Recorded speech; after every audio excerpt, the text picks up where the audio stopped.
What's going on, guys? Seth here from Team Union. Seth here for Week 6 of the Power Rankings in Season 2 of the RPL. We are yet again joined by Rishu. Hello. We have O'Connell. Hi, guys. And this week we have Coach of the Indiana Infernapes. I'm just going to call you Spencer, if that's fine, because I don't feel like saying your whole screen name every time. Yeah, no, that's fine. So we have another guest this week. We're going to jump right into the rankings. So not a ton changed this week, thinking from last week, but there was a little bit of a shakeup in the middle of the rankings. Unfortunately, we did have another forfeit this week, but we'll get into that once we get to those battles. So shifting right in here. At number 12, yet again this week, we have the Tauberbischofsheim Teddiursas. Ocon, you can talk about them first and why you still have them at number 12. As they lost to actually the number 11 team, the Emerald City Espeons. Yeah, this was the best and I think the only chance of him moving higher than 12th, which would have been 11th. And he failed to impress. I think this week he had some actually improvements, right? Like, he didn't play that terribly at least. He had some adjustments, like I don't know, but he still didn't do much. Like, for example, your opponent played the regular dynasty almost every week, and he had no, I don't know, ground coverage for it. And he switched the Sableye into against the fairy type. Like, it just got one weakness, just one. And then, yeah, not much else to say. I don't think that we're gonna move him above the 12th place in the last 3 weeks. Okay, Rishu, what are your thoughts on this battle? So he got 6-0'd again. I'm kind of ignoring the Week 5 battle because that was just a whole lot of weird, where him and his opponent were both memeing. Ignoring that, he did play in prep, I think, worse in this game than he did in the other weeks. His opponent brought 4 Mons weak to Ghost, and his team has 3 Ghost types on it, and he only brought 1 of them. So, like, I don't know what he was doing there. And the one was Sableye. That was, I guess, supposed to be his Latios answer. Or Latios answer. I don't remember which one his opponent has. And then he switches in Diancie and it dies, and then Latios sweeps him. So, like, obviously there's no such thing as, like, a good matchup against Mega Latios, but he, like, really didn't have anything for it in his prep. His play made it worse. And then what happened. So there's not really much left to say at this point. I'm not going to go out and, like, anything can happen in any given week. So I'm not going to say I won't move him off of 12. And he does have another game against the team, the Barbados Fearows, which he was close against last time, and has had somewhat of a track record of success in the past in other leagues. So there's potential there. The way things are going down for the Fearows, I mean, either they might have to be... There's a lot that could happen in that game that could result in the Teddiursas moving up instead of that team. But there's really not a lot left to say at this point regarding, you know, their playoff chances, how they've played, how they've prepped. We're out of gas here. He's gotten better. He's asking questions. He's making the effort to improve, which is a good change from the beginning, but the results just aren't there to show for it yet. So we'll see what happens. Okay, Spencer, do you have anything to add? Kind of what Sam is saying, that I have noticed he is improving. In his past battles, it seems like he had like 1 or 2 strategies to deal with like certain Pokemon, and then when he loses those Pokemon, like, then he gets sweeped because he has no answer. And while he still it kind of seems like he did that, like you said, you just had like Sableye. It seems like his strategies are improving that he's using. Okay. And Yeah, I mean, I would agree. He seems like he's not really relying on one thing as much as he was possibly towards the beginning of the season. I think at least his prep is getting a little better, which kind of shows in his games. Yeah. What's that? Yeah, I think he has the best Lati answer in the game. Like he has Tapu Lele. Like That's true. that's I by mean, far the best Lati answer, and he didn't use that. oh, I didn't even notice that. Wow, whack. Oh, yeah. My notes are bad. Yeah. So we're gonna move on to the number 11. Yet again this week, you guys both have the Emerald City Espeons. They won this match, the one that we just had. So they faced the Teddiursas, and they won the match to get their first victory of the season. So Rishi, you can start with their game, or start with how they played. All right, so like he did what he had to do to win the game. Obviously, Latias can win just about any game for you if you really try hard enough. And in this game, because Diancie was able to do what it did, he didn't even really have to try that hard. So he had momentum the entire time. And the thing for me is, yes, getting your first win is nice. We'll see if he can take this momentum to do something with it and actually climb back into the playoff race, because with all of what's gone down in the middle of the league and the standings, he is still very much alive at this point. But the struggle for me is the criticisms we've had for him the rest of the season have been he's playing all right and prepping all right, but we don't know if that's enough to get him wins. And in this week, he played the only team that's been consistently playing and prepping worse than him. So we'll see if the changes that he made, both in his team comp with all the transactions that he made a couple weeks ago, if the momentum and the way he's playing and the way he's building have actually changed enough and improved enough to get him those wins against the teams that are currently above him in the standings. I don't know if that's the case. Only time will tell. But this is obviously better than nothing. Unfortunately, we couldn't move him up for it. Because, again, of how his season has gone and what happened in the two spots that I have directly above him with the forfeit. But this is better than nothing, but I don't know how much better than nothing it is. So we've got to keep him at 11. Okay. Okan, what are your thoughts? Yeah, congrats for the win, but like you said, this was a game of all 5 teams. So winning doesn't actually move him higher. He played and prepped sufficiently, but no, prep was actually not that good. Like Sam said, the opponent had 3 ghost types, and him choosing not to bring those ghost types doesn't make his prep good. Actually, We didn't even get to see 3 of his bonds, so it's not like we don't know what the tech he had on there. Maybe he had some answers to that, but I mean, the team composition is actually what keeps him lower. I think when you think about it, what are his team's threats? Like Jurechi, weak to Ghost, Lati, weak to Ghost, Gengar, weak to Ghost. So his team is really, I think, easy to prep for.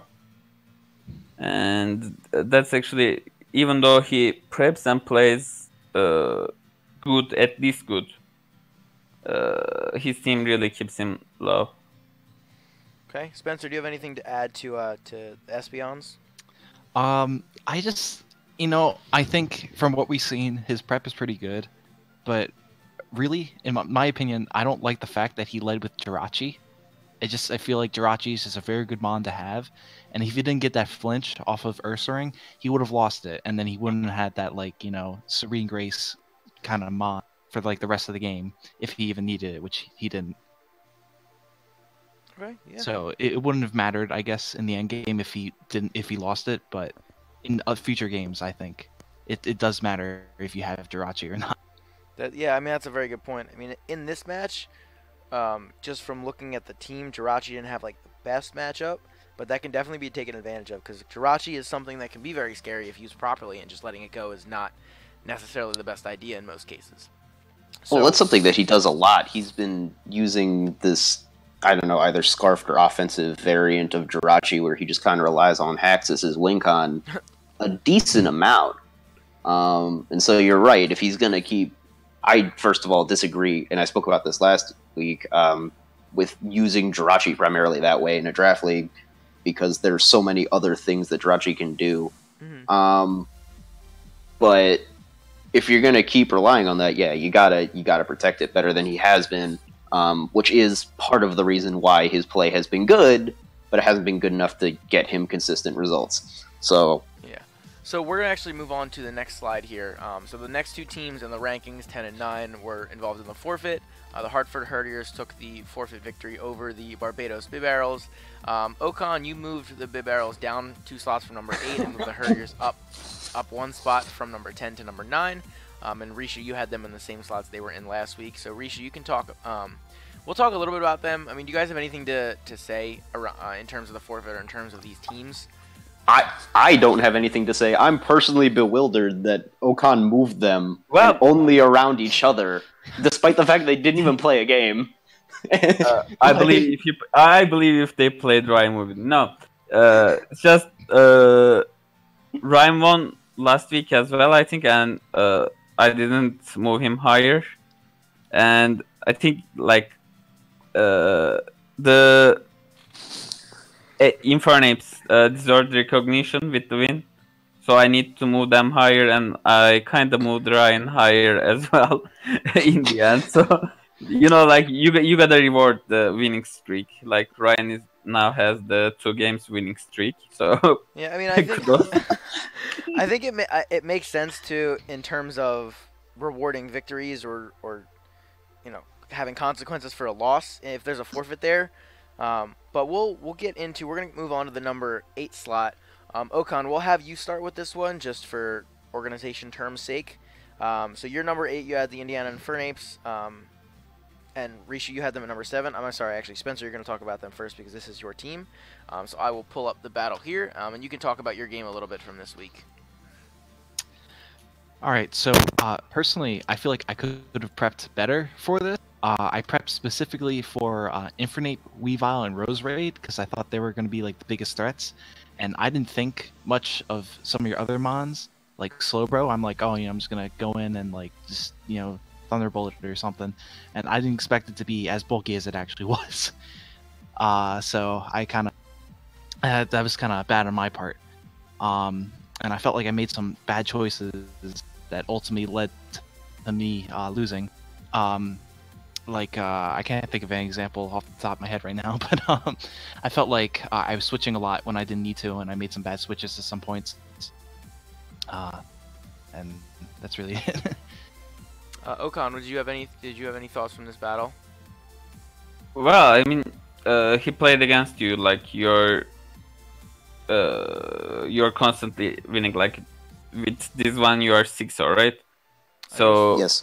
It was a It wasn't No, I think it was no. How he's talking about your actual record, not yeah. the differential. and the game was close actually. Like I would say to Spencer, like the thing that cost you the game kinda is how you played the Swampert.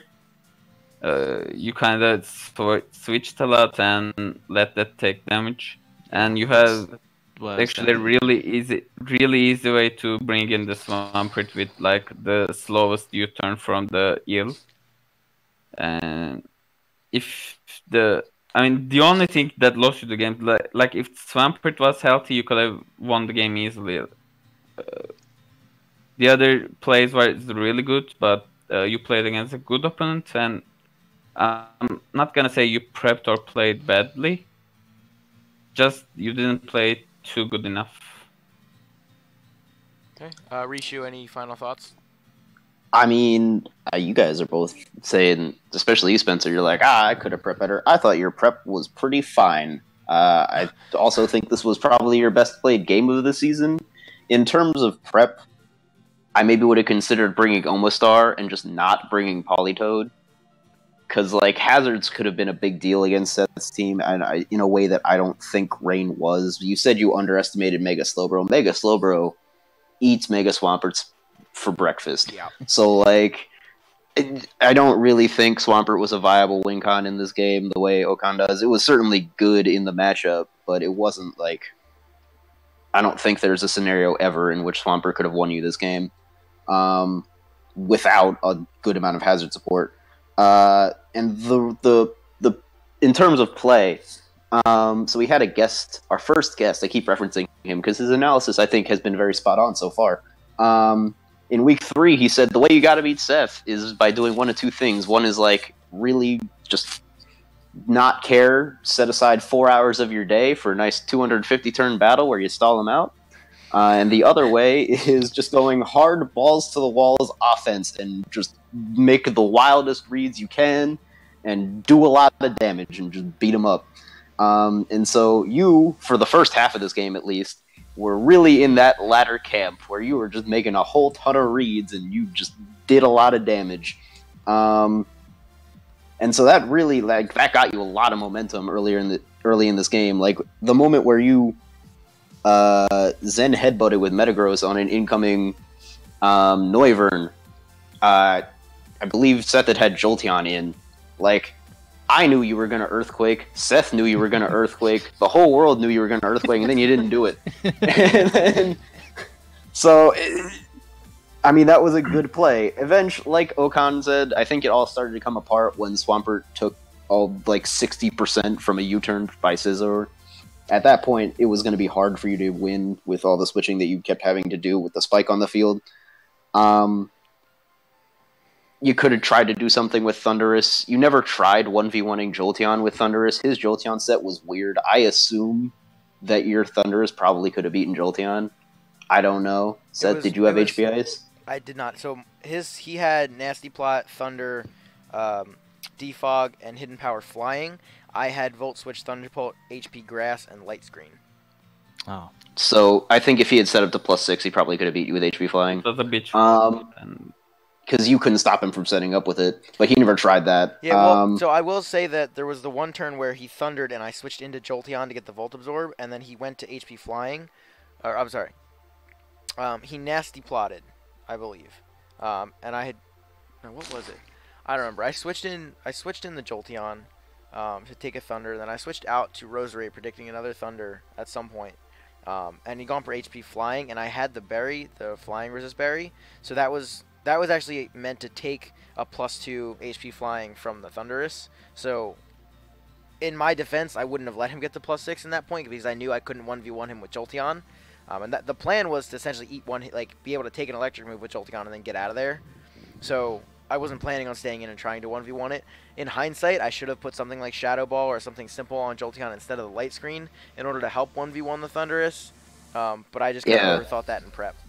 Because he never tried that, and that could have been a big problem for you. Other than that, the Metagross, when you set up with Metagross on Slowbro, that was extremely ill-advised. Some might even call it stupid. Yeah, I agree. Like I said, that's like what I'm saying with some of the bad moves I made. Yeah, that cost me the game. But other than that, yeah, like we talked about, your team just got slowly whittled down, and eventually your Rain team, which at this point had 7 Mons that resist Steel, somehow ran out of ways to stop Banded Mega Scizor from sweeping you with Bullet Punch. I think that's hilarious. Did you say Banded Mega Scizor? Not Banded Mega, Banded regular Scizor. Shut up. Sweeping with Bullet Punch, which we'll talk about when we get to Seth, because that was wild. But other than that, like, I moved you up even though you lost, because I was very much encouraged by the way you played and the way you prepped this week. You have a very important game coming up week 7.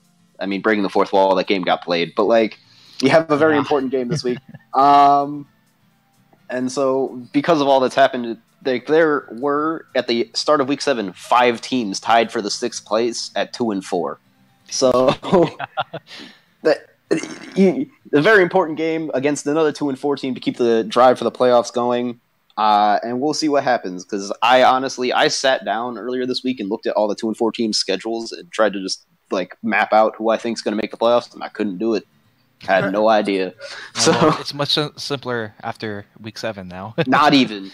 Well, the 3-3 team is also like still on the playoffs, so it's not just the 6th spot. I think that's actually cool. That, I mean, even though like they're all 2 and 4, it's still cool to see, like, you don't know what's gonna happen essentially.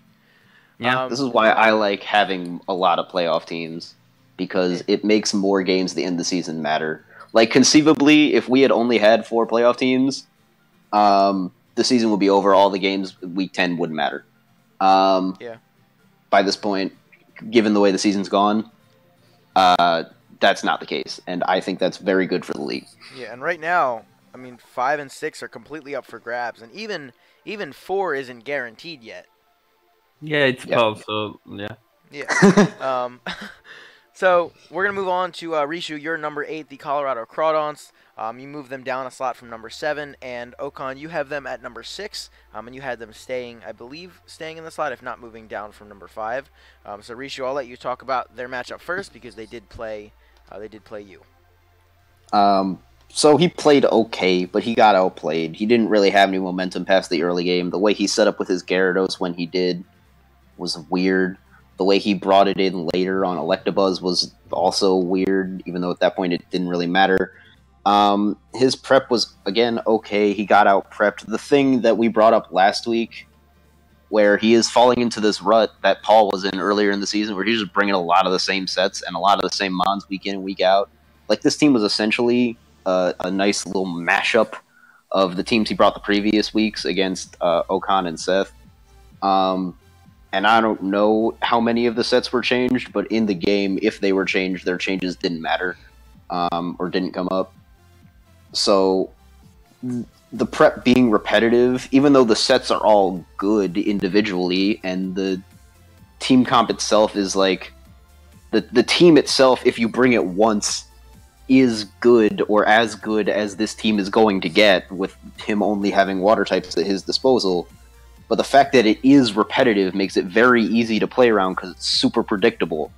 So that's what happened this game. Essentially, after he kills Mesprit with Tentacruel, yeah, Tentacruel set's cool, but now I know for 100% certainty that I can send in Electabuzz, Spexed Electabuzz for free on Tentacruel throughout the entire rest of the game and get free slow volt switches on a mono water team.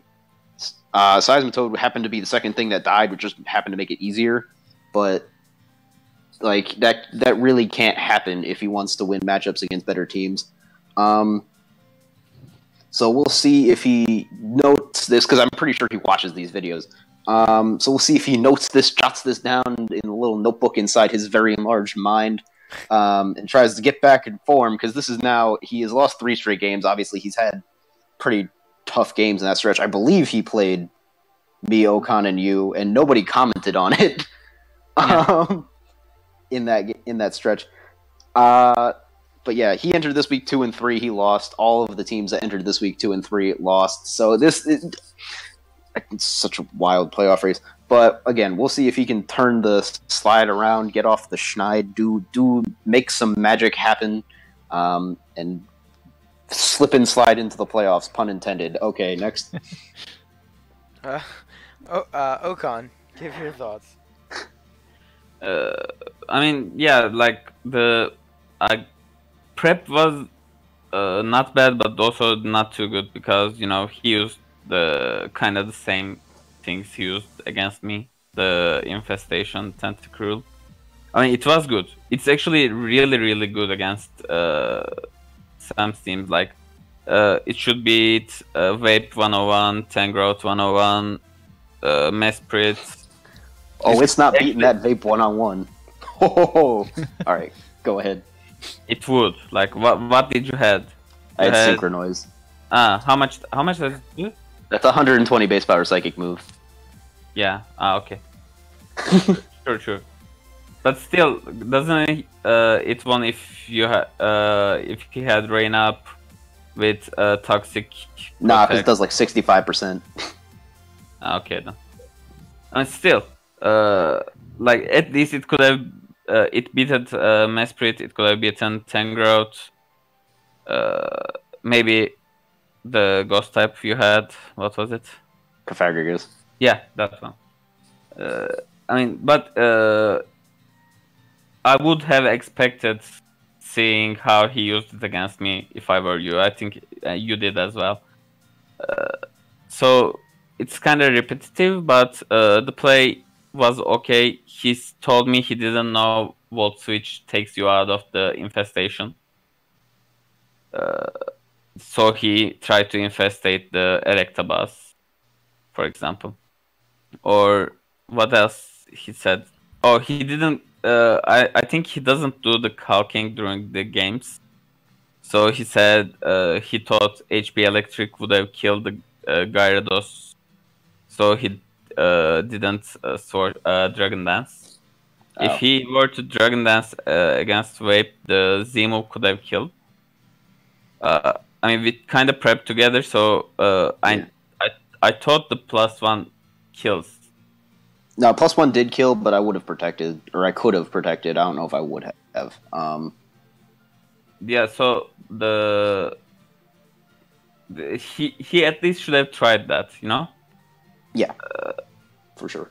So the main suggestion is, I can't suggest the different sets considering he has a mono water team. Like, okay, it's gonna be repetitive, but he should at least do the Hawkings during the game to, be able to read the game better.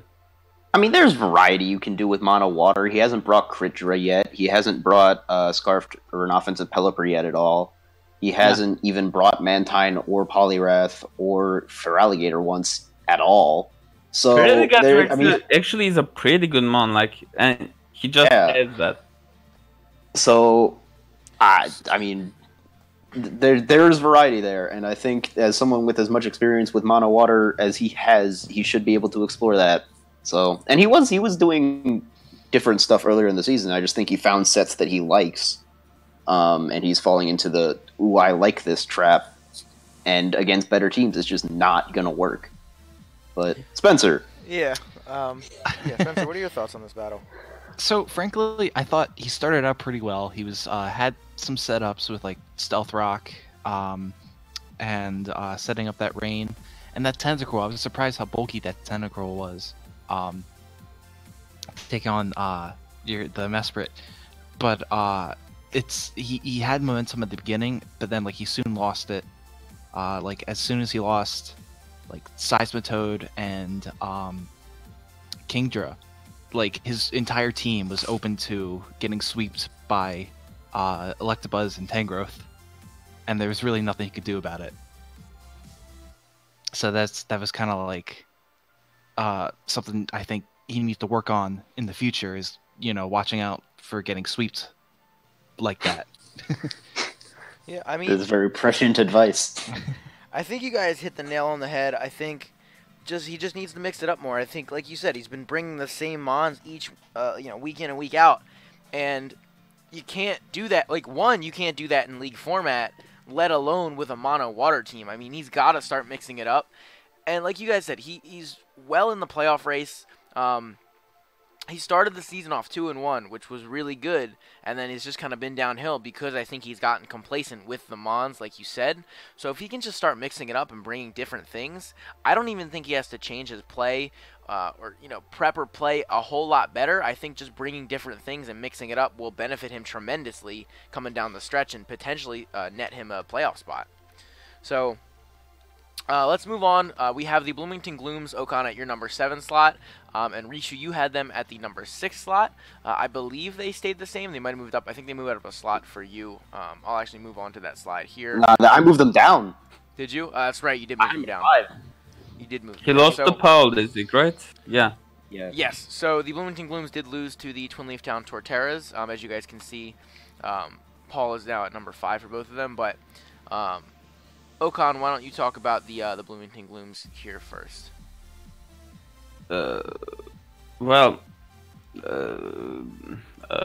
Just trying to remember the game a little bit. I mean, I can go first. Play it again. It'll help. Yeah, it will be better. Okay. Yeah, Rishu, you go ahead and go first. I mean, all right. He played and prepped well enough to win this game. I think he could have probably played less aggressively, a little bit less aggressively, especially towards the middle of the game, and maybe brought Zoroark instead of his Silvally set, because his Silvally set was helpful, but mostly because of what Paul did, not because of anything that he did. So Zoroark might have been better in that spot. I don't think it should have made a difference. So like I said, played and prepped well enough to win this game. He didn't end up winning. Why did that happen, you might ask? Hacks. He sent in Kyurem on a Thunderbolt from Tapu Koko and got paralyzed. The Kyurem was scarfed, it was his win con, and he lost. Now, the reason that I moved him down, because under normal circumstances, if I thought that there was no way that could be avoided, I would have kept him at 5. And I would have kept Paul at 6. But that was an avoidable situation because he's still a Porygon. So I talked to him after the game. He was worried about switching in Porygon to take damage from Coco because he was worried it wouldn't be able to 1v1 Charizard at the end. It wasn't able to 1v1 Charizard, period, anyway. So, to me, there wasn't a good reason for him to not keep switching in Porygon and force Paul to do something. He was in a very similar situation to the one that Seth was in against the Durham Granbulls the first time they played, where he decided that it would be better for him to wait for his opponent to make a play, because if the game resulted in a stall war, he would win. The same thing with the Glooms happened, where if the game ended, the game was going very cyclically at this point, and if the cycle had continued, he would have won, because eventually Shiftry would have died to Life Orb Recoil, and then he would have been out of ways to deal with Mega Pidgeot, he would have been out of ways to deal with Kyurem, he would have been out of ways to deal with anything. His Wincon would have been dead, essentially. But the Glooms coach decided to speed the process up, and under normal circumstances, he didn't take that much damage from the Coco. The Coco couldn't damage him that much. And under normal circumstances, switching in a Scarf Kyurem White on top of Coco is a fine play, and if he hadn't gotten paralyzed, we'd be talking about what a good read it was and how we're all thankful it saved us from a 70-turn battle. Unfortunately, he got paralyzed, and so that makes it, in hindsight, with the benefit of that, a bad play, because he's still a Porygon. So that's why I decided to move him down, because he lost to Hax, yeah, but the Hax was avoidable. The early game that you already saw was pretty wild. There were needlessly risky plays on both sides, but they were both still in a position to win the game. They both kept their Wincons alive. I think the Glooms had a better grasp of what their Wincon was and how to use it than the Torterras did. I have a long laundry list of complaints with how the Torterras played this week, and we'll get to them next, I think. Yeah. But, it is what it is. I am starting to feel bad for him because he did the right thing in forfeiting to the Bibarels, but he would be in a much better spot right now if he hadn't done that. Because he is now also 2-4 after committing the crime against humanity that is losing to Paul. God, what kind of person would do that? Yeah. Nice job, Seth. But thanks. Yeah, you did it twice last year. Never forget. But yeah, so it was avoidable, I think. It's just unfortunate that it happened.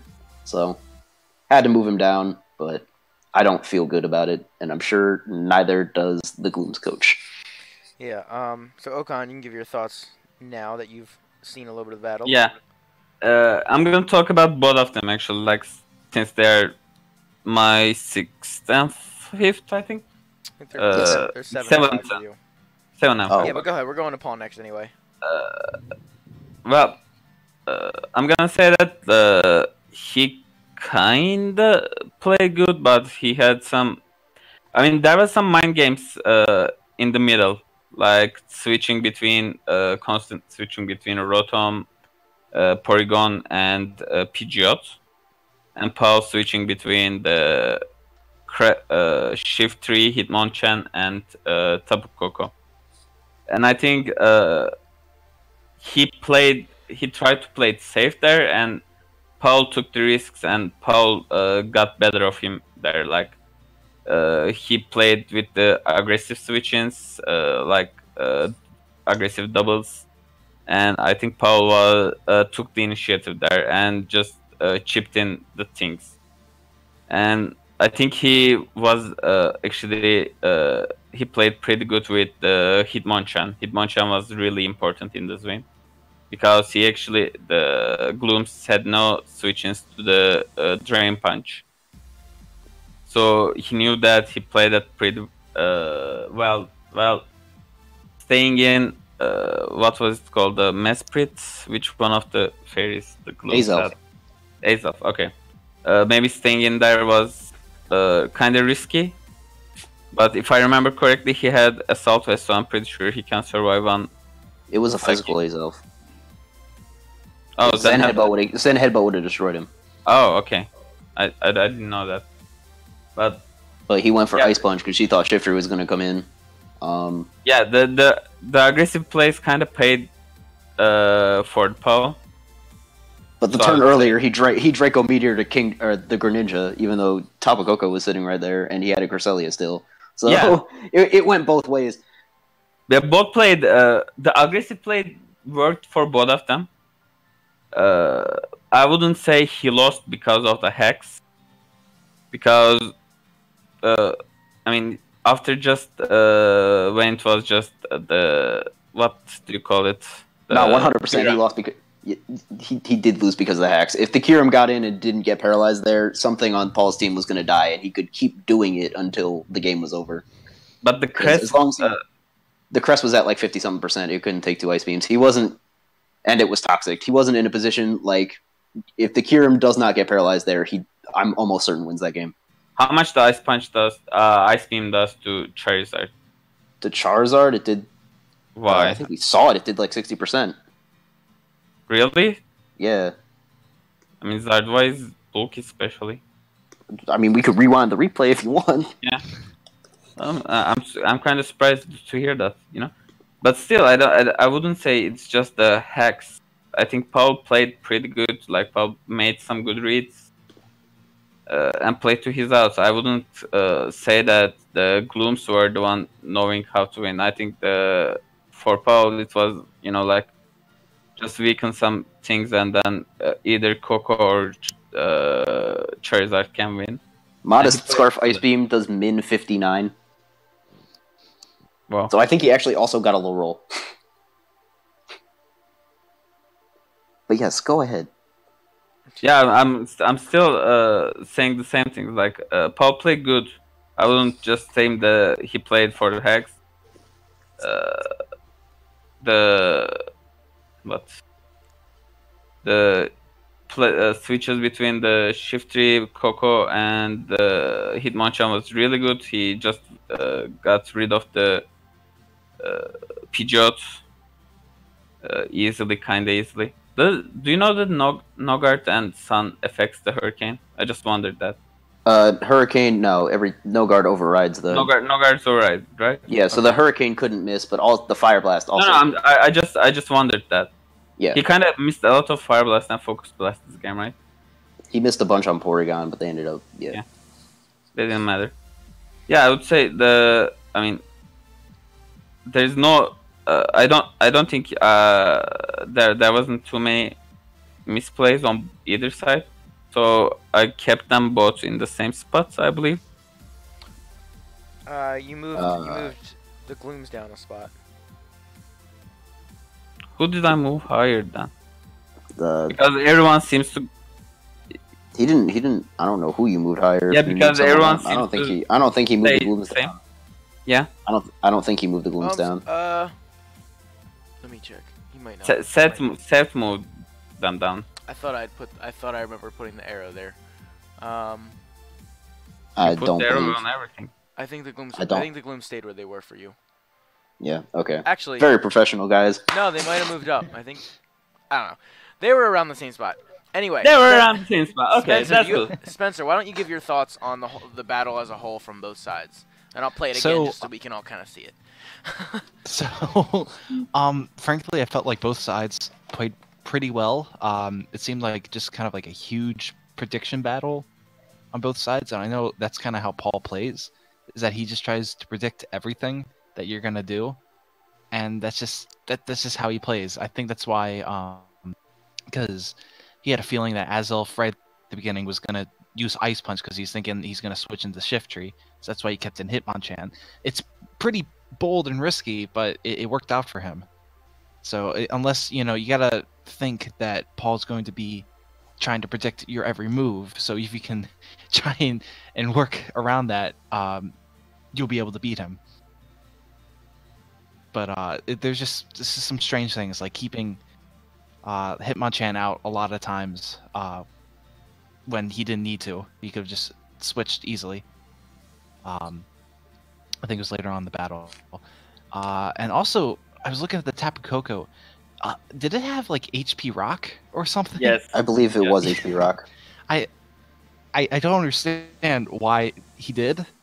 Needed to have something to hit Rotom. He wanted, but it didn't do that much anyway. It ended up being a waste, but it was a good idea. It was a 3-hit KO. Yeah, it's just I feel like not after leftovers. Yeah, like to what did we call It did 30. It did 35. It didn't do enough to 3 a KO after leftovers. Yeah, I feel like So. it's a strategy that could work better for one of his other mons. I felt like it's just odd. I mean, yeah. Didn't he use it against Pidgeot as well? He used it a bunch of times because he predicted Rotom yeah, to come he in. predicted Oh, okay. switch, and it was kind of the best play he could have done at that point, I think. All right. Okay. So anything? Let's have any final thoughts on this game in Well, general. I didn't get to complain about Paul. Yeah. Hold on. Yeah, go ahead. Yeah. Okay. So I don't know if we were watching the same game or not, but like I like Paul's prepped in this game. I like how Paul prepped. All right, we're gonna start from the beginning. I don't know if you guys are watching the same game as I was. I like how Paul prepped for this game, and I really, really, really hate how he played this game. Because his play was terrible. He played like this for most of this game like he was trying to lose. Because his win con in this game was Shift Tree, right? His opponent didn't have a good switch into a fighting type move. Low kick decimated him. In the sun, Shift Tree 2 KO'd his entire team and outsped everything. So, and he just totally neglected that. That thought never even occurred to Paul. He just sacked off Shift Tree to Porygon late in the game. Even though he should have sacked off Charizard to Kyurem White so he could get Shiftry in Under the Sun for free. I don't know what he was thinking. He misplayed his Cresselia setup. We saw earlier in the game, all he had to do was keep clicking Substitute against the Silvally. Silvally could... Nothing on this team at +1 special defense could break his sub. That's all he true. had to do when his sub took damage was keep clicking sub until it was broken. He just let himself get toxic for absolutely no reason. He could have won this game with Cresselia by setting up to +6. There was nothing his opponent could do about it. I don't know what he was thinking. He definitely, like I said, he misplayed his Charizard in the end. He was like, he had this game won. At the point that we have already seen, the game where Kyurem is in against Charizard, fresh Charizard, Porygon's at 40%. He roosts against the Kyurem after taking damage. Even though all he has to do is keep hitting it, because Shiftry can one-shot it and Oko's the Porygon. Shiftry is, at this point, faster than both of them, because Kyurem's already paralyzed, and yet he refuses to do that. Instead, he risks missing on Porygon and giving the game back to his opponent if he gets really unlucky with hacks. So, like, I fail to comprehend why he did most of the things that he did in this entire game. And yeah, he got himself, after he misplayed himself into a losing cycle. He made a bunch of aggressive plays that didn't work out because, like, the Thunderous, even the Tapu Koko that paralyzed the Kyurem White, Tapu Koko was not the mon to make the play with. Staying in with Shift Tree, predicting the thing the Pidgeot to switch out at some point, that would have been the play. But he just didn't do it. So I don't know why you guys are praising Paul for all of these aggressive plays. Half of his aggressive plays in this game didn't even work out. So, like, it really boggles my mind. Like, again, he won the game. Congrats to him. He did prep a lot better this week. I will give him credit for that than he has. But we said in the past that he really needs to play better to beat the better teams in this league, and I did not see any evidence of that anywhere across this entire game to think that that's going to happen. So you are sure that he can never beat the top 3 teams? I didn't say that. I said I didn't see anything in this game to believe that that would happen. Because the thing that you hit on, Spencer, is that Paul the thing that his opponent's going to do. And that's a good thing and a bad thing. Because you got to moderate that. Because the thing that Paul does that I've noticed is, especially when he doesn't have hazards up and his calcs aren't working out in his favor and he just kind of got to guess, is he creates 50-50s in his mind that aren't really 50-50s. So, like, he stays in with his Greninja on a Kyurem White that he knows absolutely nothing about because he thinks he can one-shot it. But he doesn't know anything about the set. The Kyurem could be bulky. The Kyurem could be able to take the hit. The Kyurem had the fighting barrier. The Kyurem could, as we saw, be Scarfed. He has a free switch into either his Hitmonchan or his Cresselia, but he makes this move of 50-50 in his mind because he's like, maybe I could kill the Kyurem, and then he dies. So, like, that's something that happens quite a bit with him, especially in the matchups where he, like, takes it so seriously that he gets in his own head. And that's something that he really has to stop doing because it can cost him games. And it did, in a lot of ways, almost cost him this game, because I am adamant that he should have lost this game. And he was playing like he should have lost this game, and he was playing like he wanted to lose this game. So, going back to your point, yeah, I have not seen any evidence from this game to suggest from his play that he is capable of elevating it to the point where he could defeat one of the top, not even 3 teams, top 4 teams that I have ranked above him. All right, well, now that we have ripped Paul apart, we will move on to the number 4 slot, which consistently throughout the season has been the Durham Granbulls, and yet again is such. So, Rishu, I'll give you a little breather for a second. Okan, you can start because they did play you in this matchup this week. Okay. Well, she lost another close game. Her play, for me, kinda was predictable. Like, I mean, for example, I knew the Rotom was gonna come, so I clicked Toxic. Like, I knew the Spore is coming, so I clicked, I just bring in something. I mean, she definitely didn't play bad, but at this point, I think at least for me, I know what she's gonna do. It's kind of became like what we criticize the others for. It's becoming kind of stale. That's what you call it, right? Yeah. I mean, she played. Her team is really, really, really good. Like, she did some transactions and her team became better.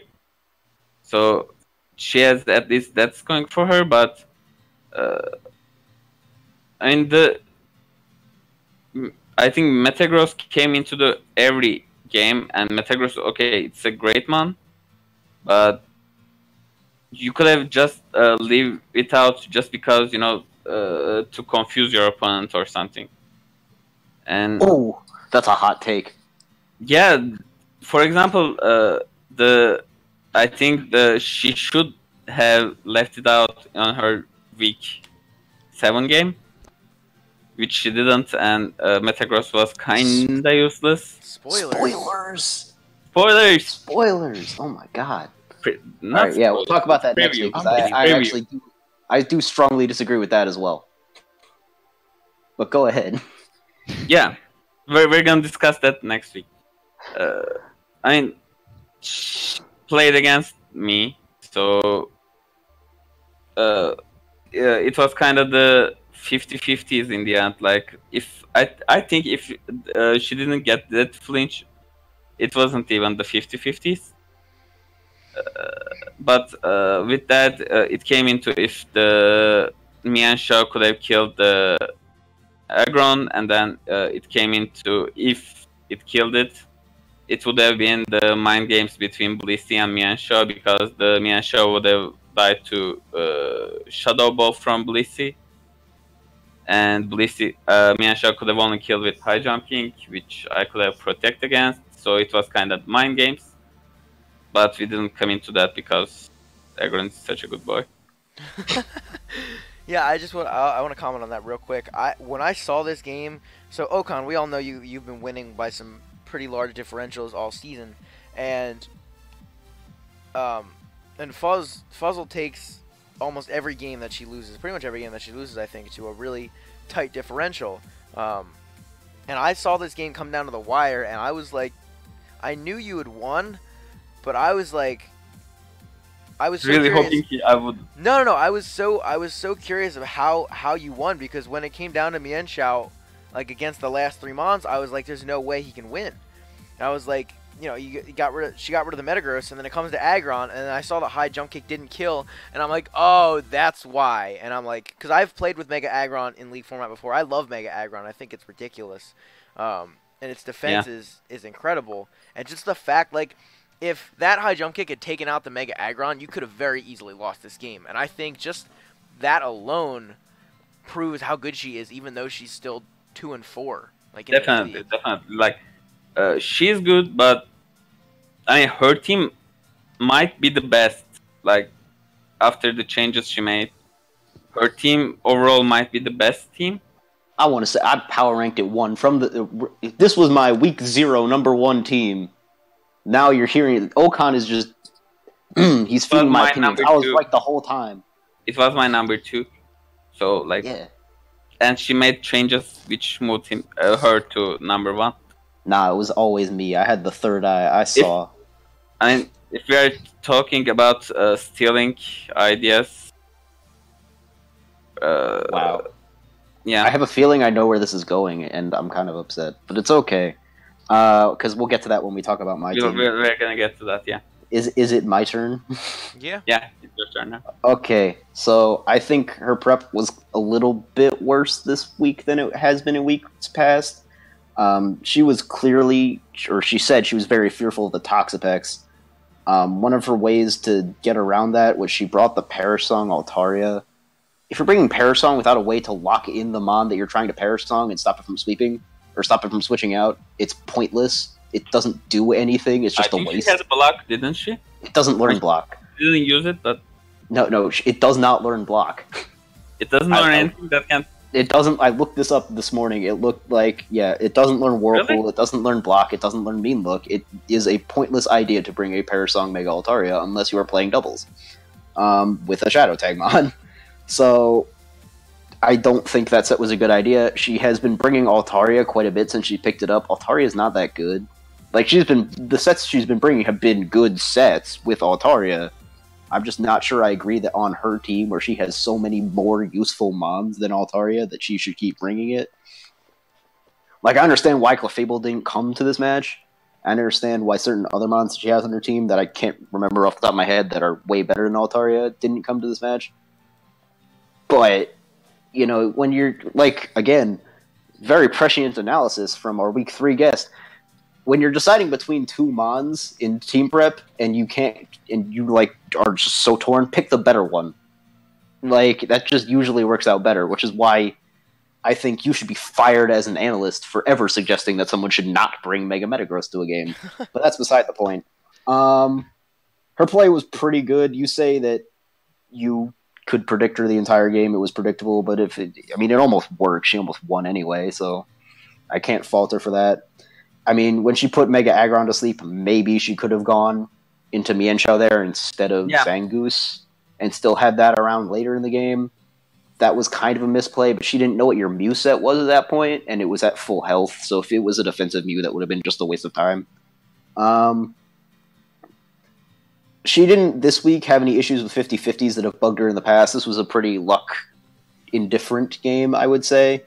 I would say the main reason that she lost was subtle, even more subtle errors than the ones I pointed out, or the Altaria set that I pointed out in prep, but also she didn't have Hammer Arm on her Mega Metagross, apparently. I think that could have been very helpful, most notably because it would have given her something better than Zen Headbutt to hit Blissey with. But she also, had the Meteor Mash, Earthquake, the Zen Headbutt, and... probably Bullet Punch. No, she didn't have Bullet Punch. Oh, Ice Punch. Ice Punch, yeah, Ice Punch. She had Ice Punch. Okay, so yeah, I think she should have had. I think she should have had Hammer Arm. Would have given her something better to hit Blissey with, and it also, when you're switching Ditto in on Metagross, would have given the Ditto -1 in speed. So that could have theoretically helped her out if she was able to actually get herself to -2 before Ditto comes in, because then Mienshao's faster. But even the more subtle prep error that I think really did kind of lose her this game is that her Mienshao had Regenerator on it instead of Reckless. Her Mienshao never took any damage in this game before the last 2 turns, so Regenerator was useless. If she had had Reckless, High Jump Kick is not a roll to kill Mega Aggron from there, and then that makes it that makes it a true 50-50 the last turn. Like, what does she do? Does she High Jump Kick or not?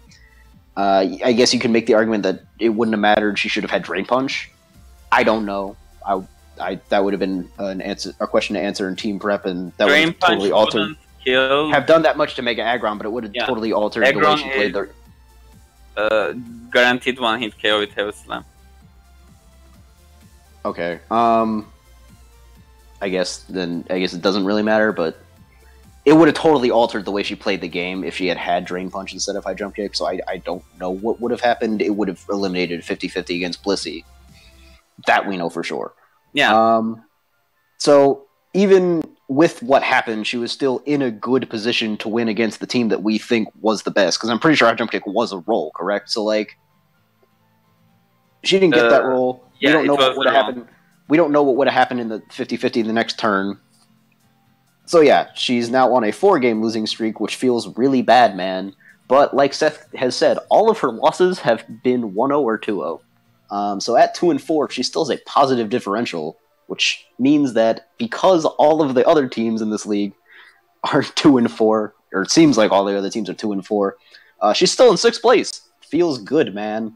So we'll see if she can finish strong and secure her playoff spot, because there's not a lot of people that can say this late in the season with this many teams and this many playoff spots that, yeah, I'm 2-4 and I'm riding high. I'm in control of my own destiny. If I win out, I'm going to the playoffs. Spencer, you have anything to add to this battle? Yeah, just a little bit. Frankly, I thought this was the best match of the whole week. I agree. It was like super close. What? I agree. We all agree with you. Oh, Yeah. okay. It was super close. I was on the edge of my seat like the whole time, and frankly, despite the fact that she lost, I felt like she played better compared to Okan. Like, the reason you won is because Ditto is stupid. Like, That's not stupidly fair. overpowered. That's not fair, yeah. It's true though. Blissey is just stupidly bulky, you know, and like you just have a lot of those mons that are just annoying and difficult to deal with. But I felt like she did pretty good. She had some interesting strategies I didn't even think of. I do agree the Altaria with Parasong, probably not her best play. But even so, it was still really close in the end with Mega Aggron, Mian Chao. Like, I still can't believe that. So, yeah, but overall, I think it was a good match. I think where you guys placed her was pretty good. Okay. So we're moving on into our top 3. Now, here's the real kicker.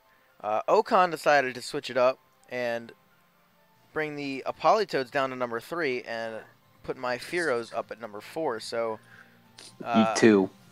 that's what I meant, 2. It's been a long day. So, Rishu, I'll let you talk about your match first and how you thought you played and why you decided to, again, keep yourself at number 3. So you can go ahead. Okay. So, like, I'm so bewildered. First, we switched the spots of teams that didn't play a game, and we moved them over each other. And now, after 5 weeks of insisting that I'm the second best team, after me winning against a team by a better differential than Seth did, we decide that now is the time to move me down. That I was right the entire time. I am the 3rd best team. I am befuddled, but I'm also honored because I was right. Okay. So, it's always more important than your being right. Keep that in mind, kids. I had a weird matchup, actually. Because, like, you think, oh, Mono Water is automatically a bad matchup against every team, and not so fast. Not when that team's 4 best offensive Pokemon are Mega Absol, Blaziken, Zygarde, and Stakataka. Because every water type learns Ice Beam, almost. So Zygarde's kind of invalidated, Blaziken's kind of invalidated, and Stakataka are kind of invalidated because of them being water types. So I look at the rest of my roster against this team, and I'm like, I should probably bring Trick Room. So after I got that idea in my head, I was like, I'm just going to go all in and bring all of the sauce. And so I left Mega Absol on the sideline, which ended up working out. So like you saw, I got Synchronoise on Vaporeon. You will almost never see Synchronoise be useful in a game again in your entire life, in any format. So be grateful that you got to watch this video live, folks, because I got a kill with Synchronoise Vaporeon. That's a sentence, again, that you're never going to hear. I played this game very well. Again, it was really, really easy to predict what he was going to do after Mesprit died to the Tentacruel set. I'm like, okay, Electabuzz, free win. Go get him. And then you combine that with Vaporeon and Tangrowth, like there was just not a lot he could do. Okan, you mentioned earlier how Tentacruel beats the Tangrowth. Doesn't. I had Earthquake on the Tangrowth. The Vaporeon. How much does Earthquake does though? It does over half. Tentacruel's defenses are not very good, or its defense stat is not very good. So, yeah, Tangrowth actually 1v1'd I think his entire team. And if I had wanted to do that, I might have been able, because I think I took a Hurricane from Pelipper. But I decided that was a bad idea. Unlike all of the other bad ideas that I ran on this team, because this is like 6 of my lowest tier mons. Either way. So after that, I just had a lot of momentum throughout the entire game. It was really, really easy for me to pivot around with Vaporeon, Tangrowth, and Electabuzz. I guess if you want a level of criticism, I could almost certainly have won this game 5-0 instead of 4-0. I didn't have to sack off Electabuzz. I thought, maybe I brought Trick Room. So Electabuzz has the same speed stat as Mega Sharpedo, and he likes to run Adamant. So I thought, base level, I probably outspeed him, because I ran max speed. But I didn't know that he would know that I ran max speed, because I had a Trick Room team. So I was like, maybe he'll leave it in, and I could get a free kill. And I didn't want to risk having a defense drop or getting frozen with Tangrowth if he decided to like make a crazy play and just do that. So I probably could have played around and got a 5-0. I decided at this point in where we are in the standings that Seth's probably not going to catch me, and I'm probably not going to catch Okan in differential, so it doesn't really matter. Other than that,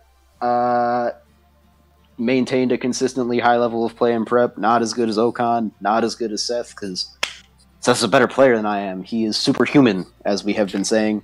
I would like to point out real quick that on the graphic it says 4-0 for all of us. That's actually 6-0.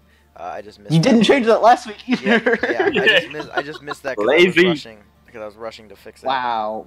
Bad mod, bad analyst. I'm gonna be the only analyst on the power ranking show next week because we already got rid of Okan. I'm not even here for I'm not even here analyzing anything. Well, I'm moderating here. Okan, give your thoughts on the battle. Shut up. My last point was going to be that we are all 1 week away at 6-0 from clinching a playoff berth, which is kind of cool because clinching playoff berths is neat. All right. Yeah. All right, Okan, I'm all done. you. Okay. I moved him a slot down because I think that he's kind of out of ideas and he's stealing the ideas from the other good team. Because I played against his opponent last week and I led with Mew and just kind of swept with Mew. My Desperate set was entirely different in almost every way from your Mew set. I'm personally offended that you had Energy Ball, so you had two same moves. I had Stealth Rocks and I wasn't offensive. Your offense offends me. You named them on Mew too. I've been doing that the entire season. You liked it the first time because I got a sweep. You're just... Man. And I disagree with your saying that you had a bad matchup against the Rain because... I didn't say I had a bad matchup. I said I had a worse matchup than most people. Your offensive mons were... okay, they were not good against the Rain, but your defensive mons were like the best mons against Rain. Like... Vape is one of the best rain stoppers. Tangrowth is one of the best you could have had. Comfy is one of the best Sharpedo answers. What else? Comfy. I mean, I had Electabuzz. Electabuzz, yeah. Off of Gregas that we didn't even see, and Mesprit. Mesprit. Okay, the Mesprit is fake Mew. Other than that, yeah, all of them are really good against Rain, actually.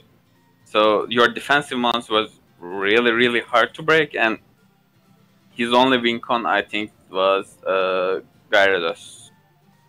And the HP Electric stopped that, and him not doing any calcs stopped that as well. I don't know if he could have won if he Dragon Danced. What was the Electabuzz set? Was it Scarf? I wasn't Scarfed. If he had actually killed Vaporeon with... Well, hold on. Because you have to go through the whole thing, like, I don't know. He doesn't one-shot Tangrowth. With Bounce. Just raw Bounce. He would be plus... My Comfy also had HP Electric. I don't know that Gyarados sweeps me. It would be faster though. It would have been faster, but I don't think he would have killed. I'm pretty sure he also... Well. It was Moxie. Was it Moxie? I'm also pretty sure he wouldn't have Moxie. killed Cofagrigus, and I could have just Trick Roomed on him. And taken away the Moxie. At least taking... Yeah, it would have get rid of the Moxie. It would get rid of the Moxie, and I had Trick Room on it. So I don't think he had Waterfall. I think he had Crunch, EQ, and Bounce.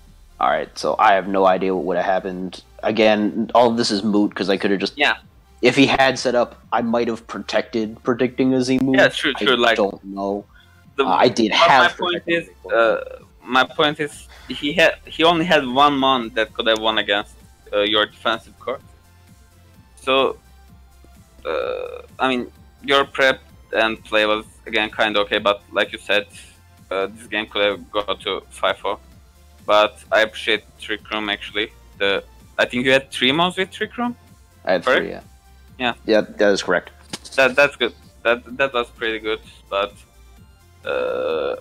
I think we kind of let's write this week to history as the week we decided Set is better. Thank you. So Spencer, what did you think of this battle? I thought Sam did really good. I felt like his prep was pretty good.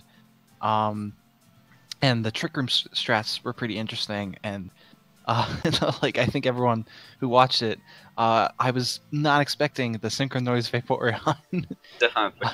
I didn't even know Vaporeon got Synchronoise. I didn't even know what Synchronoise was. All the evolutions learn Synchronoise.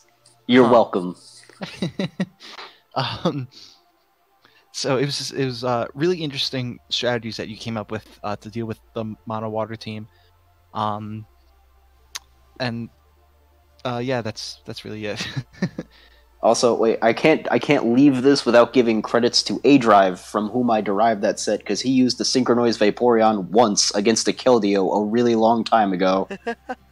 And that's where I got that idea from. I think I watched that video. That is where the idea came from. I'm pretty sure I watched that. Credits to you, A-Drive. Yeah, Spencer, did you have anything else, or were you done? No, I was done. Okay. So, Okan, I'll let you talk about my battle first. You guys can kind of give your thoughts, and then I'll jump in a little later and give my thoughts on the battle. So, Okan, you can start. Yeah, I mean, I knew against that team, the Ape is kind of sitting on the bench lately, but I mean, it's kind of understandable against the Rain team. Even though you kind of swept the other Rain team with Infernape in the end, but you decide, you know, like, it's too hard, I'm just gonna do something a little bit easier and sweat with Scizor this time. Okay. You know, but yeah, like, I can't say you played this like really great. It was kind of a normal game for you, and we discussed how Spencer just kind of let his mouse get dwindled by all the switches. So in the end, it was a regular game for you. Nothing great, nothing shocking. But I mean, the Bandit Scizor is actually a kind of... I don't think I would use Bandit Scizor against this team. Did you have anything better you could have used? Just, I don't know your team, what else do you have? So the reason that I used Bandit Scizor was because it outsped, because I noticed that it was faster, or could be faster than a lot of his more defensive mons. So I brought Bandit Scizor because I had some speed on it, enough to do a really good chunk of damage to the Appolitoed, enough to do a decent amount to the Metagross, a good chunk to Electros, and even to Swampert outside of the rain, if it was adamant. So I had a lot of speed on there, if I remember correctly, and it kind of just ate away at his team. I also had the Bug Bite for some extra damage if I didn't want to go for a U-turn, if I wanted to stay in. So it was just mainly there to kind of chip down the team. It wasn't really there to sweep. It was there to just do a lot of damage to things that I might not be able to damage as well. Yeah, that's Okay. that's all for me. Yeah, Rishi, you go ahead. I mean, in that case, like, I don't know. I wasn't as big a fan of your prep this week as I have been in weeks past. That makes sense why you brought Scizor. What ended up happening in the game and the way you played it really don't line up that well. Because he has 7 Mons. When you battled, I'd never seen so many Mons resist Bullet Punch in my entire life. And you swept with Bullet Punch. Yeah. I don't even know how you draft a team that has 7 Bullet Punch resists that aren't mono water. Like, whatever. It's either water or electric. I didn't even realize I did that. No, because he has Metagross too. Like, we talked a little bit about your Jolteon set. I think that set was arguably bad. Yeah. I think you agreed with me. The not having Infernape instead of Scizor, I think, was a mistake. I think there's also a case to be made that you could have brought Weavile. But, I mean, it ended up working out. It is what it is. I can't fault you for that. I would say that if your plan wasn't to sweep with Scizor, then it probably had to have been to sweep with Noivern, which I think is pretty unreliable. I believe as a sweeper. So the past few weeks, or usually when I bring a Calm Mind Slowbro, it's more just get rid of things that actually damage Slowbro and then set up with Slowbro. It's not so much a win con, it's more just like a failsafe. Like if all else fails, I can go to that one. So that's usually, like, I'm usually on my teams if I'm like, oh, I don't have a dedicated setup sweeper. Oh, Calm Mind Slowbro can kind of fill that role if I need it to. So that's what it was there on this team. That's part of the role it played on this team. It was there for Swampert mainly. Was that, it's the priority was to take hits from the Swampert. But I believe it did have the Calm Mind. Let me actually double check my set on my other screen. It did have Calm Mind. No, we saw it. It had Calm Mind, but okay. Yeah, I think there was. I'm not sure how much of a fan I am. Yeah, I mean, I think there was only 1 week that I didn't bring Calm Mind on it so far. Yeah, I'm not sure how much of a fan I am of that against this team because he could nasty plot with Thunderous all over you. I actually calced. I calced that as well. I calc that at like +1 or +2, taking Thunders or Thunderbolts. But again, it's not so much like set up and sweep all 6 Mons. It's more just like, okay, get rid of things that can beat it, and then if I have a chance, I can set up with it. If not, I can just chip down the team and win that way. I mean, I get that. It worked. It is what it is. I'm just not sure how big a fan I am of that. I mean, what else could he have used, do you think? Could he have used Nasty Plot and Infernape? Was the first thing that I thought of. Instead of Slowbro. I think Slowbro overall is... Oh, I'm not saying instead of Slowbro. I'm saying don't use Slowbro as a win con, because he either Slowbro was or he didn't really have one. And I think Slowbro I'm not sure which one I dislike more. No, I think Slowbro needed the Scald, Psyshock, and Right, I'm not saying his Slowbro set was bad. I think his Slowbro set was good. I'm not saying his Slowbro set was bad. I'm saying his Slowbro set was good. I think he should have brought something instead of Scizor to be a win con. So Slowbro had Slack Off, Calm Mind, Grass Knot, and Psyshock. Didn't even have Scald.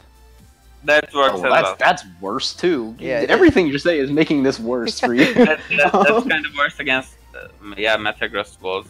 Especially since he has Rain helping you out. Come on, dude. No, I knew that going into the battle. I planned very specifically with my Slowbro. I was wondering why you used Grass Knot on Metagross, but whatever. Yeah. I also calced that and I knew it killed, so we were good. At that point, yeah, it didn't matter because you could catch Swampert coming in, but which was the whatever. point. Or Politoed. You still managed getting back on target with your play. You still managed to play pretty well around his early aggression. Because Spencer, like we talked about, just was like, screw it. Zen headbutt, clicking buttons, mashing my head against the keyboard. We're going to see what happens. And sometimes it's just really hard to play around that, especially you, Seth, when your whole playstyle is dedicated around getting and keeping momentum, and you didn't have it. But you worked around that. You got your good chip with Roserade dying valiantly for our sins to get spikes up. Yep. And so you kept up the consistency. It was arguably, I wrote that it was arguably a bad game plan. I am now 100% confident that your game plan was bad. But you won regardless. And so That's what good teams do. They win.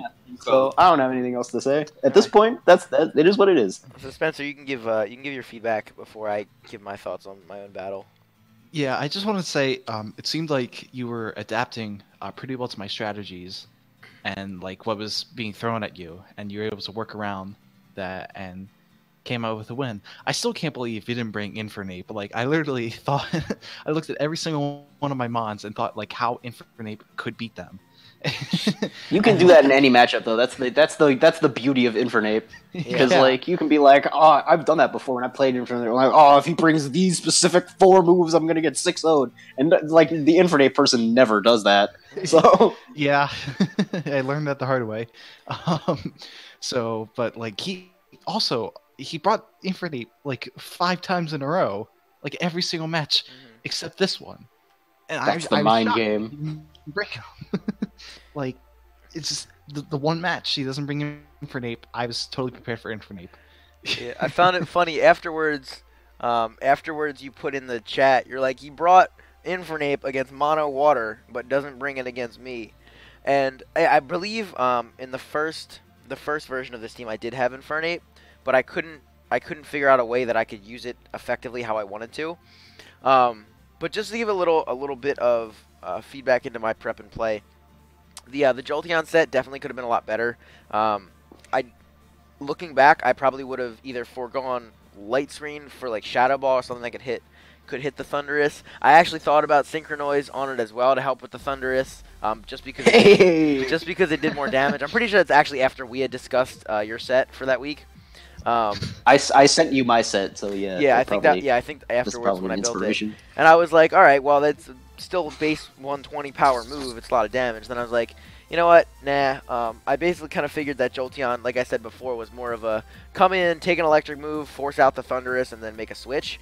If you guys watched my video from this week, this battle, the one big play that I considered very much a game changer was either when I was in with Roserade against the Thunderous, it was either like Sludge Bomb and kill the Thunderous, or like severely damage it, or get a spike up and potentially set up for the rest of the team. And I think that's where I really took over the game, was when I got that spike up, just because it just hurt. It hurt switches on your part, Spencer, so much in the end game when your team was already so chipped down that it just made sweeping with Scizor or whatever I ended up using, to kill Mons with, that much easier. So that trade-off of letting Roserade go to get that spike up was like super important. And it's funny, like every time I do bring hazards in that sense, like I get up late game hazards or whatever, I end up winning pretty handily. And then every time I don't bring hazards, it takes a lot longer, or it's a lot a lot weirder. So I also win. So yeah, that was something I really liked about this game. But with that, we're gonna move on to our number 1 team yet again in the number 1 slot. Okanio, your team. I'll let you talk first. I think it's Rishu's turn, but Okan, you can talk first. Supposed to be me. Okan, you can talk first about your battle and how you thought you played, and then we'll all kind of give our closing thoughts and wrap this longest video yet up. Okay, she talked about how she prepped really hard against Toxapex, and I knew she would, so that's why I really hard prepped for Crocodile, which didn't come for some reason. Oh, that was the mod I was thinking of. Yeah, the Crocodile could have just, the Earthquake, and my only Crocodile switch-in was Rotomov, which is okay, really great Crocodile switch-in, but still, like she could have forced that, she could have knock off, Pursuit, whatever, and damage that. So I think why am I talking about her? Okay. To my prep. My prep was, once again, I kind of used the Sweeper Mew with Ice Beam, Shadow Ball, Psychic, I believe, with Rock Polish, with Ghosty, to one-shot it can't one-shot Metagross, but it did like 80 to 90% or something. Still like good damage. And kind of cleaner Arcanine sweep, not Sweeper, but cleaner Arcanine with extreme speed, which both of them kind of went down early. And I had some misplays. One of which is just sacrificing the Rotom for some reason against the Metagross. I have no idea why I swept Rotom against the Metagross while Metagross was in full health. I mean, even if she didn't have the Ice Punch, I think the Zen Headbutt kills there. Unless it was just like EQ, Meteor Mash, Bullet Punch, and setup mode. Like other than any Mew, like I don't know why I did that. I don't think it affected anything other than the just one differential. But yeah, like we discussed, Ditto was really good. But again, this flinch actually kind of made the game harder for me. If there was no flinch, I would have taken the Wish off, and then I would have switched into Aggron, which would have full health, which also 3-hit KOs the Metagross at least. But I think she said she didn't have much book, so it was 2-hit KO. And then it would have still had some health to survive. Maybe the Mianshaw, even if it didn't survive, I would have had full health Ditto to deal with the Mianshaw in the end. So yeah, it was a close game. I mean, I could have maybe used Gliscor. Agility Gliscor could have been interesting against our team, which I considered, but in the end, I thought my bulk would be enough. My Wincon, starting the game, I said my Wincon was Aggron, and it actually was, which is surprising for me. I'd just like to point out the fact that she almost beat you with an Altaria and a Zangoose on her team. The Zangoose was actually Zangoose put in work. Don't disrespect Zangoose. No, I'm not disrespecting it at all. I'm just saying, normally you don't think of Altaria and Zangoose as very effective mons, yet she brought both and almost won, which is pretty cool. I think it's definitely a testament to her. Zangoose is actually really underrated, man. I think. Oh, Zangoose could have worked me too.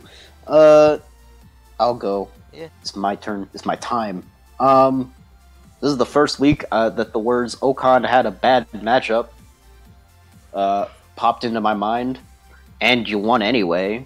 And I also don't even think you played or you're prepped that great. So riddle me that. I don't know what the hell. This is just confusing. You brought offensive Mew again, which I mean it's creative, but it is getting kind of repetitive. Agreed. To me, because I don't think you've even brought defensive Mew yet, and you have a stall team. It doesn't need to, so it's kind of weird. I understand that, but he's like falling into the same trap. No, he's falling into the same trap that everyone who drafts Mew does to a certain extent, which is when you draft Mew, you get the whole thing. Yeah. You can bring different sets. A lot of the times when people draft Mew, they only bring defensive sets. Okan's having the opposite problem. He's bringing only offensive sets. Mews. They're all offensive in the end. He is. I think this is the lesser of two evils, but the point when you draft Mew is that it's impossible for your opponents to prepare for. But when you only bring one variety of Mew, it makes it a lot easier. So I'm not saying stop bringing offensive Mew. I'm not saying bring only defensive Mew. I'm saying it is getting the fact that you do always bring offensive Mew is something that can be predicted in team prep and make your team easier to prepare for, whereas Mew is typically a total unknown. And in this matchup specifically, like a standard defensive Mew set that everyone hates, Cobra Berry Will-O-Wisp. Easy clap in this matchup. It would have been fine. I mean, your prep was clearly good enough. You won the game. But I don't know. That's something that I would have liked to see. I think it could have helped your differential quite a bit. My reasoning for that, just to defend, not defend, just explain. I think the biggest threat on her team against my team was Rotom. Because Rotom has the great initiative, just switch, come in, come out. It's good against my team. And You know, Blissey may seem like it wolves it completely, but I was afraid of Trick. I was afraid of kind of a pain split Rotom, which could have just, you know, like do stuff. Rotom is also a pretty unpredictable mon. So I was afraid of that, and I wanted the offensive Mew just to deal with Rotom, because I don't have... I have my own Rotom, which can deal with her Rotom, but I also wanted something else to deal with that. I get that, but like you said, you have other ways to deal with Rotom, not even just Blissey. Like, Rotom Mo is one of the best Rotom Watch counters in the game, kind of ironically. You could have brought Leavandy if you were really that worried about it. Yeah. But to your point, I think the biggest threats on her team to your team were Mienshao, Crocodile, which wasn't brought, Mega Metagross, and defensive Mew handles all of them fairly effectively. Doesn't really matter now. Again, you want to just think it could have been an extra 1, 2, 3 differential. Your play was fine. I didn't really see sacking off Rotom as a misplay, because in the situation you were in at that point, Rotom was literally completely useless. It was at 21%, and it was slower than both of the things that were left, and they could both kill him. So I don't have a problem with sacking off Metagross. I really, in that situation, think that, because you were coming off, you had just died to a U-turn, and so Metagross is now sitting in front of you. You don't know what its 4 moves are. I think that you probably should have seen, like, at least figured out one of them. Ditto might have been the actual better play. Yeah. But I don't have a problem with sacking off Rotom there. I don't think it was a misplay, per se. Just Rotom wasn't doing anything. You benefited from your opponent's... Even though I think Fuzzlekin's prep, again, was pretty good, there were definite mistakes there, and you benefited from them. Because, like, if her prep had been a little bit better, who's to say whether or not Aggron would still have been around at the end, and then it would have been a lot easier. Crocodile if the Crocodile wasn't, if the Altaria was Crocodile, it would have been a lot harder for you to win the way that you would have. Yeah. To win the way that you did. I don't know that you would not still have won, because the entire game would have been played differently. And her track record with Crocodile is Crocodile likes to die early on her team for some reason, even going back to last season. But it's just hard to say, because she made those mistakes in prep, and it did cost her. I'm not saying that to take away from you, like you didn't prep or play well, but I do think that was ultimately the difference in this game, and it had nothing to do with anything that you did. But on that same token, you were able to take advantage of that. You didn't pull a paw and be like, no, you take it, opponent. I don't want to win. You have it. So you sealed out the W. That's what good teams do. They win favorable matchups, and they take advantage of their opponent's mistakes. And that's where we are. And they won it 2-0 instead of 1-0 like everybody else. Oh yes, twice as good. Yeah. All right. Spencer, you have any closing thoughts? Yeah, I wanted to say, again, I think that despite the fact that the Durham Granbulls lost, they did play better. You won because you saved Ditto for when she had Mega Metagross out and nothing to switch into, so you could just send it out and get that Ditto to copy Mega Metagross. Also, I want to say with Mew, I felt like Ghost DMZ was an odd choice. I guess you were saving it for Metagross, or for like Blacephalon or something. He had Psychic switches. Yeah, he had Blacephalon, Metagross, and he didn't have... I mean, unless you're switching the... What was it called? The Toxic Boost mon? Zangoose. Zangoose, like, only Crocodile just resisted, and everything else just take neutral damage at least. But if I went with Psychic Z, then he could have switched in Metagross, she could have switched in Metagross, she could have switched in the Crocodile. So she had options for it. So Ghost Z was better overall. Oh, okay. All right, that's it. Okay. Really, I really wanted that freaking Blissey to get KO'd. My God.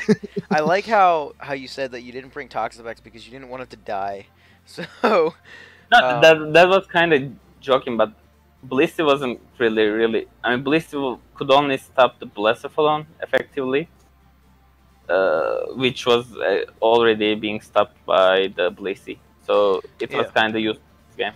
Yeah, I mean, I think it's a testament to you and and how you prepped and played that you did have a bad matchup, and it's it's not completely easy for the type of team that you built to have a bad matchup, and I think this was definitely definitely your biggest test of the season so far, and one of, if not the most likely team to have beaten you on your schedule, at least in terms of team matchup.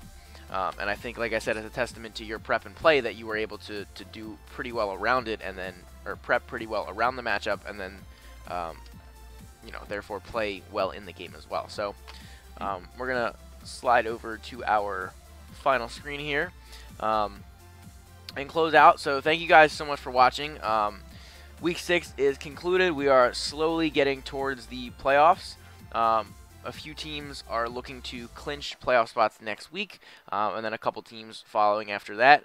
A lot is going to be happening in these last couple of weeks. As Rishu said, we have a few teams that are 2-4. We have one that's 3-3 and one that's 4-2. So all of those are still fighting for. And one that's 1-5. Yeah. And that team still counts. Yeah, all of those that are fighting for those 4th, 5th, and 6th seeds in the playoffs. And it's still not even guaranteed that myself, Rishu, or Okan will take the first 3 either way. So it's anyone's game, really, anyone's spots in the playoffs, and it's going to be really cool coming down the stretch, seeing who's going to pull forward and who's going to end up letting off the gas a little bit. So thank you to Rishu and Okan as always, and thank you to Spencer, our guest this week, for coming on. Thank you to you guys for watching. Please leave a comment down below. Let us know what you thought. Let us know your own rankings or anything you would have changed in Rishu or Okan's rankings. Don't forget to leave a like and subscribe, and we'll see you guys in the next one.